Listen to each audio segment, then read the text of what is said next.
നമസ്കാരം. Raf talk ഫുട്ബോളിലേക്ക് അവർക്കും സ്വാഗതം. സ്പാനിഷ് ലീഗിന്റെ ചരിത്രത്തിൽ ഏറ്റവും അധികം പോയിന്റുകൾ നേടിയ ടീം ഏതാണ്?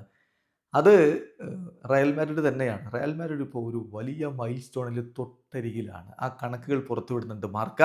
അതായത് ലാലിഗ ഹിസ്റ്ററിയിൽ 5000 പോയിന്റുകളിലേക്ക് എത്തുന്നതിൻ്റെ തൊട്ടരികിൽ ഒറ്റ പോയിന്റ് മാത്രമാണ് അതിനിപ്പോൾ റയൽ മാഡ്രിഡിന് കുറവുള്ളത്. നമ്മളൊന്ന് പരിശോധിക്കാം ആരൊക്കെയാണ് തലപ്പത്ത് നിൽക്കുന്ന ടീമുകളെന്ന്. സെവിയയ്ക്ക് ഇതുവരെ 3265 പോയിന്റുകളാണ്.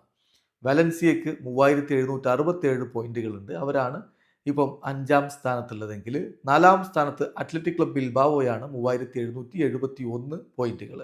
അത്ലറ്റിക്കോ മാഡ്രിഡാണ് 3-ാം സ്ഥാനത്ത് 4018 പോയിന്റുകൾ. FC ബാഴ്സലോണയാണ് 2-ാം സ്ഥാനത്ത് 4887 പോയിന്റ്. 1-ാം സ്ഥാനത്ത് റിയൽ മാഡ്രിഡ് 4999 പോയിന്റ്. ഒറ്റ പോയിന്റ് കൂടി മതി റയൽ മാഡ്രിഡിന് 5000 തികക്കാൻ.